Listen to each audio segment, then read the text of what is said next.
अब इसमें आपके पास वो कहते हैं 62% yield of product is achieve, which conversion are consistent with this information. वो कहते हैं ब्यूटेन टू ओल से ब्यूटेनॉन बन रहा है। आपको पता है ब्यूटेन टू ओल है सेकेंडरी अल्कोहल, तो ये ब्यूटानॉन में चेंज हो रहा है। अब ये उसने खुद ही दे दिया है आपको। इसकी जो इक्वेशन बनती है वैसे ये होगी आपका, इसको मैं यहाँ से इरेज कर देता हूँ।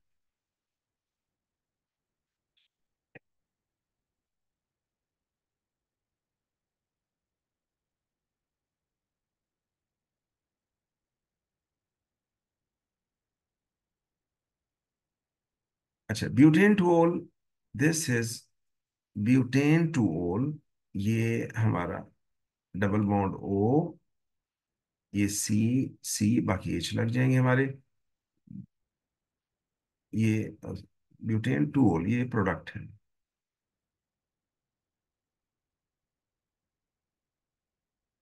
ये ओ और ये एच, ये हमारा हो गया ब्यूटेन टू ओल। जब इसको अब ऑक्सीडाइज करते हैं तो यहाँ से जो एच है ये निकल गया, यहाँ से ओ एच निकल गया, सी ओ की तरफ डबल बॉन्ड आ गया। तो ये बन गया आपका हमारा ब्यूटानॉन, सी डबल बॉन्ड ओ, ये सी और ये सी बाकी एच लगा दें, ये ये बन गया ब्यूटानॉन। अच्छा, अब ये हमें हमने कहाँ पढ़ा, ये हमने ये सेकेंडरी अल्कोहल की ऑक्सीडेशन में पढ़ा है कि सेकेंडरी अल्कोहल ऑक्सीडाइज होते हैं तो ब्यूटानॉन बनता है। अच्छा, अब जब ये आप बैलेंस इक्वेशन बनाते हैं तो ये 1 मोल इसका 1 मोल बनता है। यानी आप जब इसकी इक्वेशन लिखते हैं प्लस ओ, तो 1 मोल ऑक्सीडाइजिंग एजेंट को आपको पता है इस तरह से लिखते हैं। ये पता कैसे लगा कि ब्यूटानॉल बन रहा है, क्योंकि ऑक्सीडेशन के बाद ही बनता है। तो ये 1 मोल ये 1 मोल बनाता है। अब इसका अगर आप एम आर लें, इसका एम आर लें तो आपके पास होगा 12 × 4 प्लस। सही है, हाँ, हमें कैसे पता चल रहा है कि वन मोल हैं दोनों? हाँ, ये हाइड्रोक्सी कंपाउंड का चैप्टर खोलें आप और इक्वेशन वहां से कंसल्ट करें, वहां से कंसल्ट करें। ये देखिए मैं आपको अभी भी, लेकिन वो वही ना, आपने कंसल्ट वहां से मेरे ख्याल वो आइडिया नहीं हो रहा ना। ये देखिए मैं आपको यहाँ पर, ये देखिए मैं इसको इरेज कर देता हूँ। ये एक मॉलिक्यूल है, ये लिखा हुआ है क्लियरली, और मैं एरो के ऊपर ऑक्सीडाइजिंग एजेंट जो लिखते हैं ना, आपको याद होगा कि हम करते हैं स्क्वायर ब्रैकेट, स्क्वायर ब्रैकेट का इस्तेमाल करते हैं, ये ओ आ जाए। यहाँ से 2 एच है, ये अल्कोहल वाला तो ओ अल्कोहल के साथ ही रहे, वो तो ओ इसके साथ ही रहेगा ना, तो सी डबल बॉन्ड ओ और साथ H2O बनेगा, ये देखिए ये। ओके, और दिस प्रेजेंट इज है। बैलेंस इक्वेशन, ये बैलेंस इक्वेशन है। और 12 × 4 मतलब इसका एम आर आप निकालें, और ये 3 H, चौथा H, 4 5 6 7 8 9 और 10, इसके 10 है तो मतलब है मैस 10 हो गया। H का 1 होता है ना, आपको पता है। 16 हाइड्रोजन का ये ऑक्सीजन का हो गया। इसको जरा ऐड करें, जरा क्या आंसर आ रहा है, जल्दी से जरा थोड़ा थोड़ा सा क्यों क्विक करें।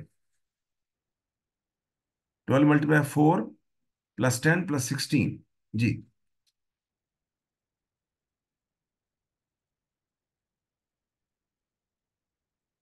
जी बेटा सर कर। 74। 74, गुड। देखिए 74 है, और देखिए कैलकुलेशन वो आपको ऐसी दे रहे हैं जिसमें ये अगर थोड़ा सा आप ये देखेंगे उन्होंने मैथ्स भी 74 ही दिया है ताकि कैलकुलेशन इजियर हो जाए, बहुत कॉम्प्लिकेटेड नहीं दिया। तो 74 ग्राम जो कि एम आर के बराबर है, जब इसका 1 मोल लेंगे तो इसका मतलब 74 ग्राम है। तो जब आप इसको इसे प्रोसेस करते हैं तो आपके पास बनता है 44.64 ग्राम, ये बन रहा है ब्यूटानॉन। और ये है एक्सपेरिमेंटल यील्ड, ये एक्सपेरिमेंटल यील्ड, ये जो हम ओ लेवल से पढ़ते आ रहे हैं यील्ड। और अब हमने थ्योरेटिकल निकालनी है इसकी। ये एक्सपेरिमेंटल दी हुई है, थ्योरेटिकल आप निकालेंगे कैसे। इक्वेशन का में बता रहा है कि 1 मोल अल्कोहल का 1 मोल ब्यूटानॉन बनता है। तो ब्यूटानॉन का एम आर क्या होगा भला, एम आर निकालें जरा। बेटा ब्यूटानॉन का एम आर क्या होगा, 2H कम हो गए ना, बस 2H कम हो गए, तो इसका मतलब है इसका MR हो गया 72। बाकी तो O तो उसके साथ ही है ना, मेरी बात फॉलो कर रहे हैं ना? O, जी सर। 2H कम हुए हैं बस यहाँ से, तो मतलब 72 ग्राम हो गया। तो 74 ग्राम जो कि 1 मोल के बराबर है अल्कोहल का, वो 1 मोल ब्यूटानॉन बना रहा है जिसका मैथ 72 है। तो मतलब है आपको कैलकुलेशन करने की जरूरत नहीं, मेंटली कर ली हमने। और ये 72 ग्राम जो बनेगा ये थ्योरेटिकल होगा, ये थ्योरेटिकल होगा। तो परसेंटेज यील्ड का फार्मूला होता है, आपको पता है, यील्ड का फार्मूला होता है experimental over theoretical yield multiply by 100। और ये है 44.64 ओवर 72 मल्टीप्लाई बाय 100। बेटा जरा जल्दी से निकाल के मुझे बताओ क्या आंसर आ रहा है।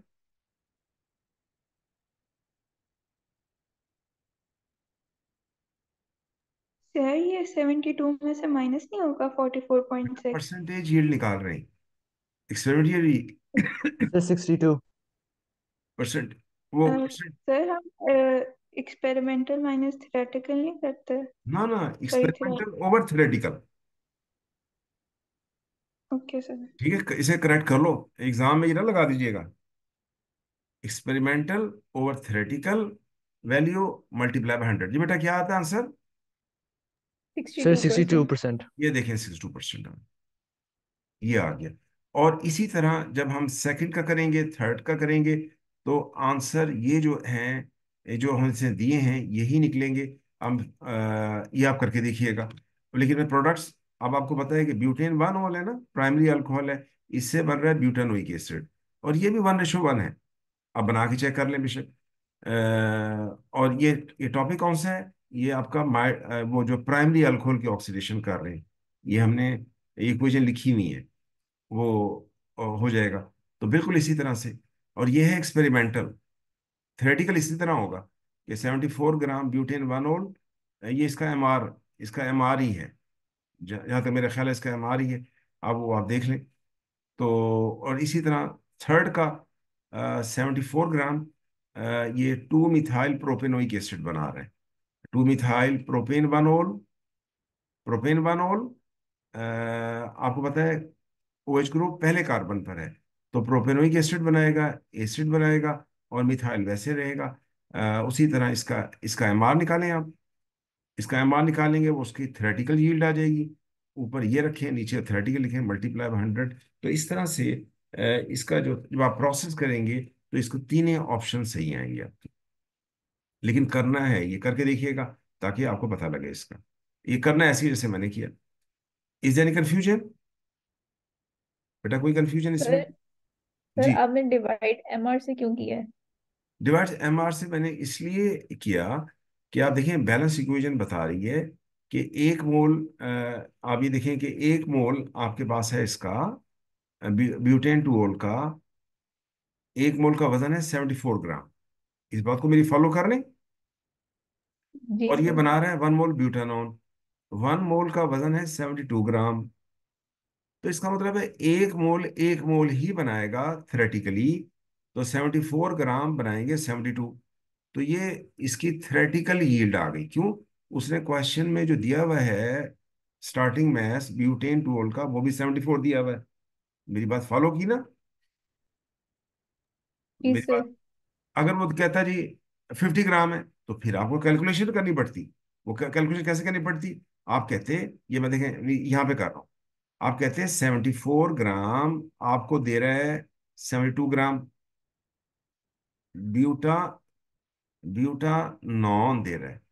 और आपका फॉर एग्जांपल, अगर वो कहता कि ये 50 ग्राम अगर हो तो कितना बनेगा, तो 50 ग्राम के अगेंस्ट ये कितना बनेगा, एक्स बनेगा। फिर आपको एक कैलकुलेशन करनी पड़ती, 72 मल्टीप्लाई 50 डिवाइड बाई 74। अब हमें जरूरत इसलिए नहीं है कि ऑटोमेटिकली ये आ गया। मेरी बात फॉलो की ना आपने? जी सर। जो क्वेश्चन में दिया है वैल्यू वो भी 74 है, MR भी 74 है, तो हमें तो कैलकुलेशन करने की जरूरत ही नहीं है। वो इसलिए दी है क्योंकि सर ये लेंथी क्वेश्चन होते हैं, तो थोड़े से ना, जहाँ 3 ऑप्शन हैं बच्चे ने करना है, तो उन्होंने वो वैल्यू वही दी जो MR के बराबर है, ताकि आसान हो जाएगा। This is the point. लीजिए क्वेश्चन नंबर 4 का ऑप्शन ए इज करेक्ट। इसमें ए क्यों करेक्ट है? वो कहते हैं which alcohol has a chiral centre and can be oxidise to ketone. Chiral centre का मतलब है 4 डिफरेंट ग्रुप लगे हों और फिर वो ऑक्सीडाइज हो कीटोन में, तो इसका मतलब है वो जो अल्कोहल लगा होना चाहिए वो प्राइमरी कार्बन पे नहीं होना चाहिए, वो सेकेंडरी कार्बन पे होना चाहिए। तो पेंटेन टूओल में सेकंड कार्बन पे लगा हुआ है। This is option A is correct. Sir B क्यों नहीं हो सकता? अच्छा, बी बना के देखते हैं। बी बना के देखते हैं। Three ma'am methyl. आप ये क्वेश्चन दोबारा एक्सप्लेन कर देंगे? कौन सा? फोर्थ वाला। जी सर। देखिए, which alcohol has a chiral centre, दो चीजें हैं।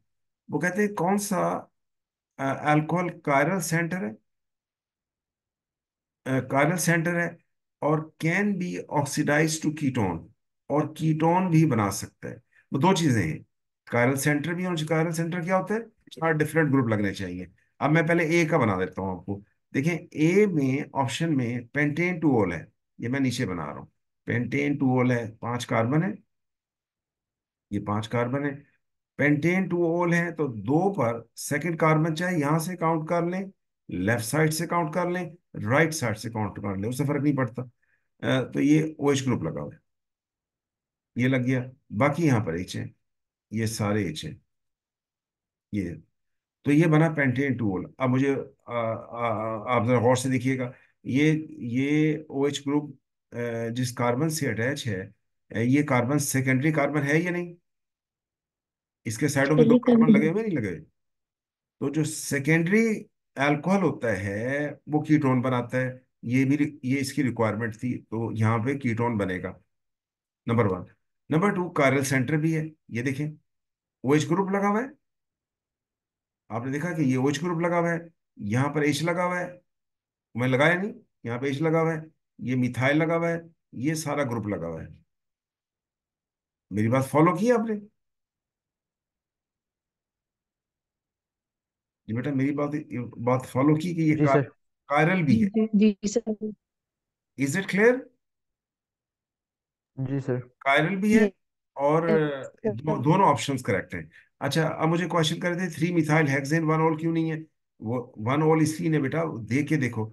देखें, बिल्कुल ओपनली क्लियर हो रहा है कि 1 ओल, ये जो 1 ओल होता है, पहले कार्बन में जो OH होता है वो कार्बोक्सिलिक एसिड बनाता है, कीटोन नहीं बनाता। जो पहले कार्बन पे अल्कोहल होता है वो कार्बोक्सिलिक एसिड बनाता है। Did you follow my point? ये मैंने कहा, आपको ये बात समझ आई है? ये क्वेश्चन यस किसने सर। पूछा था?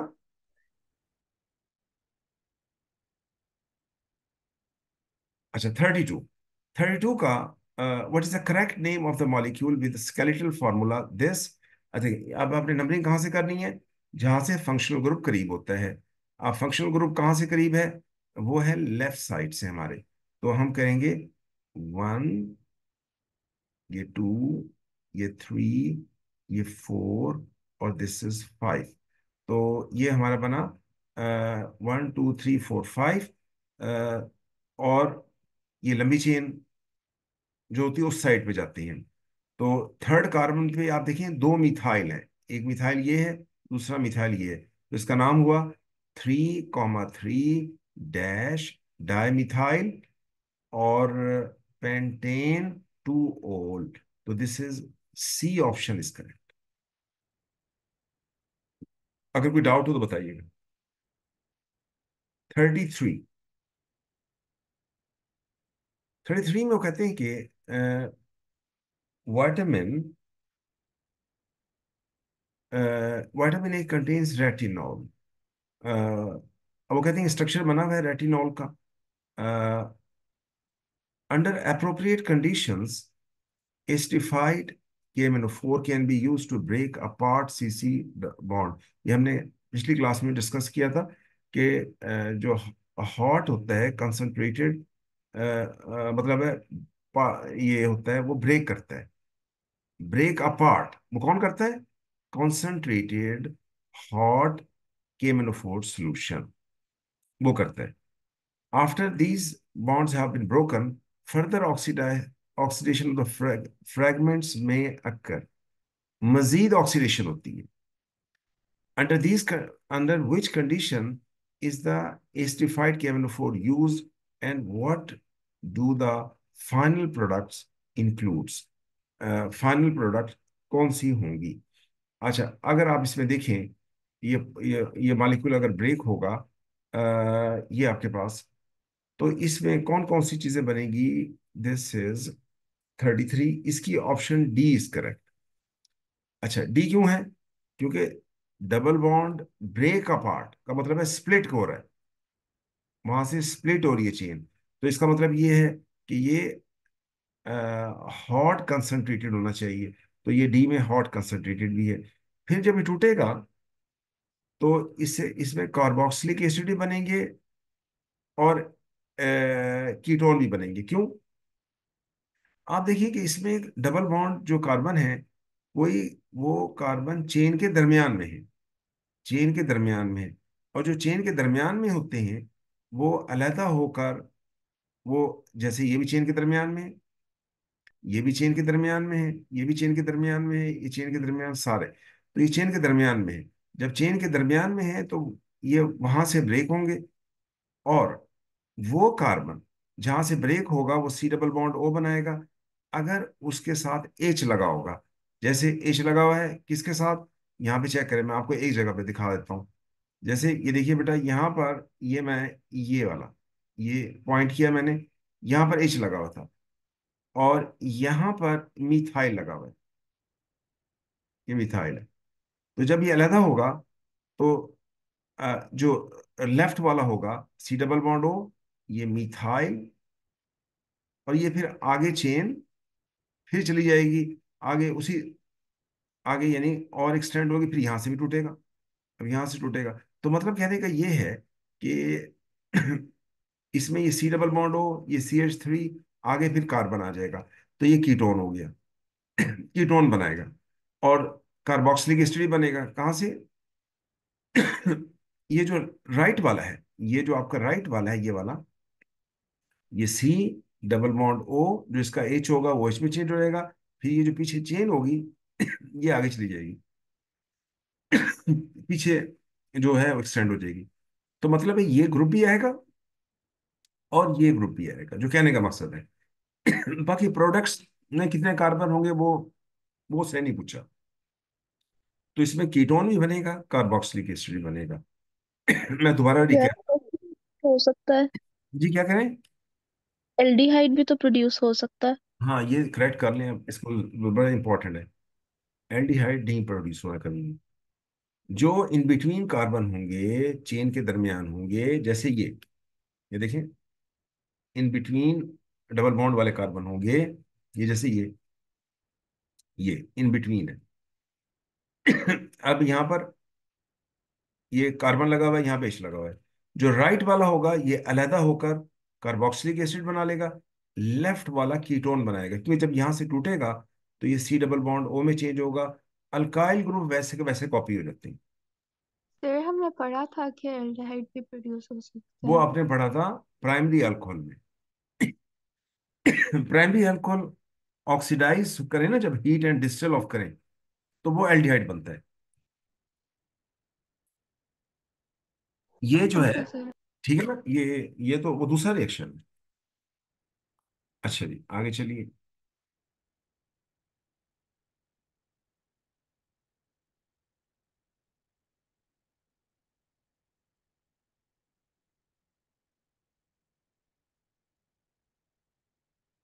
अच्छा बेटा, ये ना, ये अब हैलोजन डेरिवेटिव, हैलोजन डेरिवेटिव्स में आपके पास ये,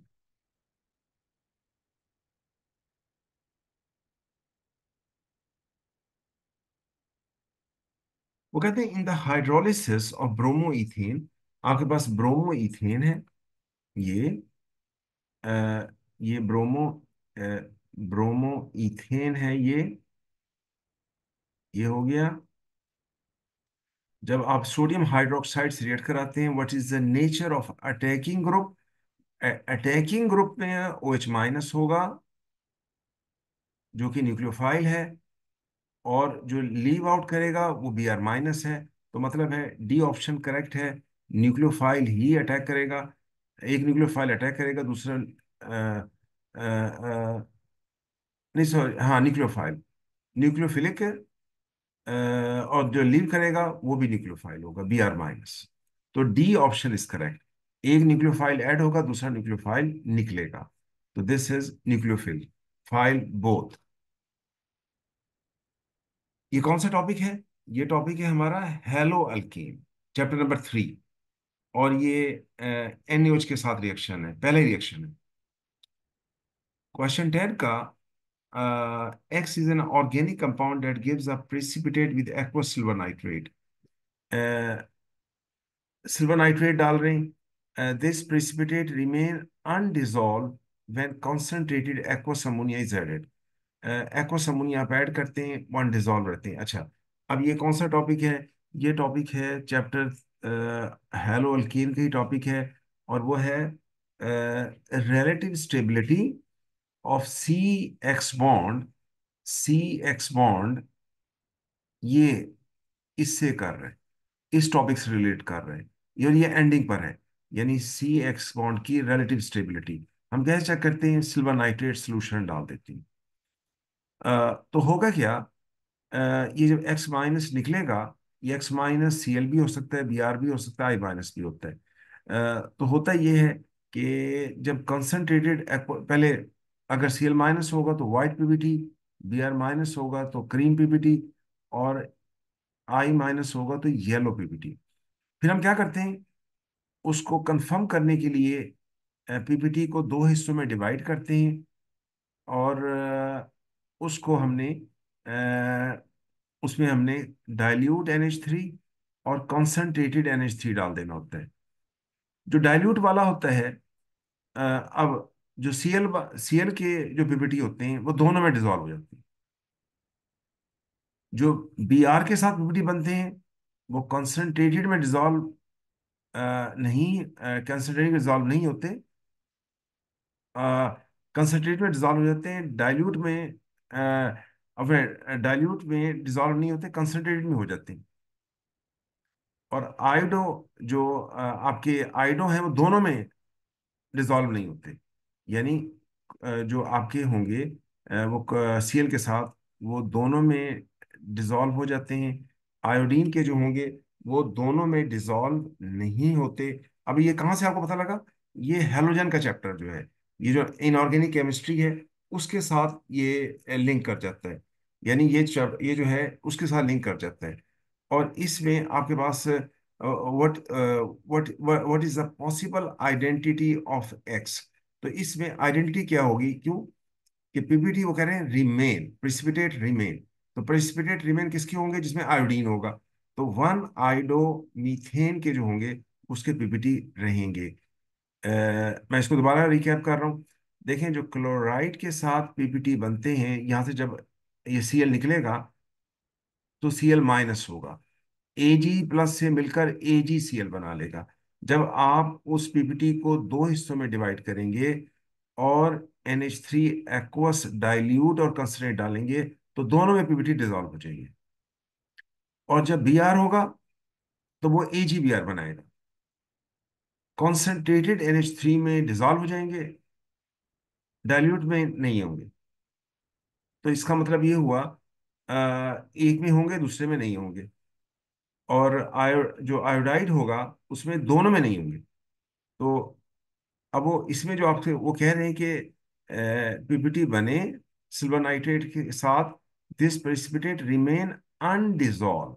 अनडिजॉल्व यानी एज सच रहे। जब आपने कंसंट्रेटेड एक्वस अमोनिया डाला तो उसमें कौन सी ऑप्शन करेक्ट हो सकती है? This is one, आइडो methane. मतलब है आई लगना चाहिए। This is the point. बेटा यहाँ तक कोई कंफ्यूजन? यहाँ तक कोई कंफ्यूजन? Is it clear? अच्छा, 11, ये थोड़ा सा टाइम ना थोड़ा सा रह गया है हमारे पास। हम्म,